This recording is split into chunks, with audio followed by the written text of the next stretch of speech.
कोई से अपन बीमा लगा है रे, कोई से अपन बीमा लगा है रे। बोले को हले तो तोले पूरा भाई रे, बोले को हले तो तोले पूरा भाई रे। हमरा एगो लड़की से लव भइल हो, सोचत रहनी ओकरे से सब होई हो, सोचत रहनी ओकरे से सब होई हो। हमरा एगो लड़की से लव भइल हो, सोचत रहनी ओकरे से सब होई हो।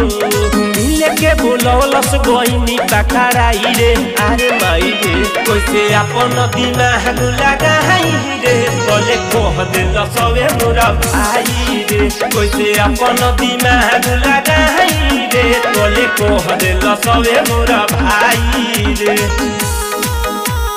कह दिल सवे मोरा भाई रे।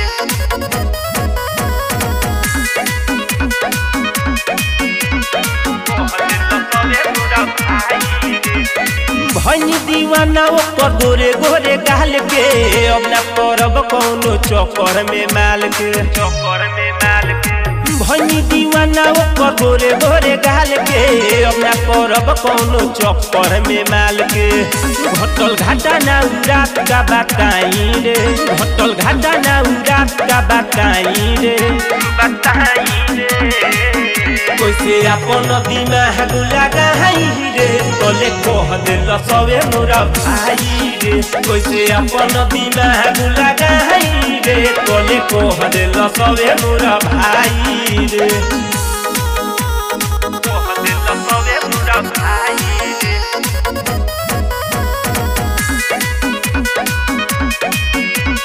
कह दिल सवे मोरा भाई रे। धक धक जिया लागल हमरो करे, सुमी तो सोलो पूछलस कौन हरे, धक धक जिया लागल हमरो करे, सुमी तो सोलो पूछलस कौन हरे। चलो ना सिकंदर समुझाई रे, चलो ना सिकंदर समुझाई रे, समुझाई रे।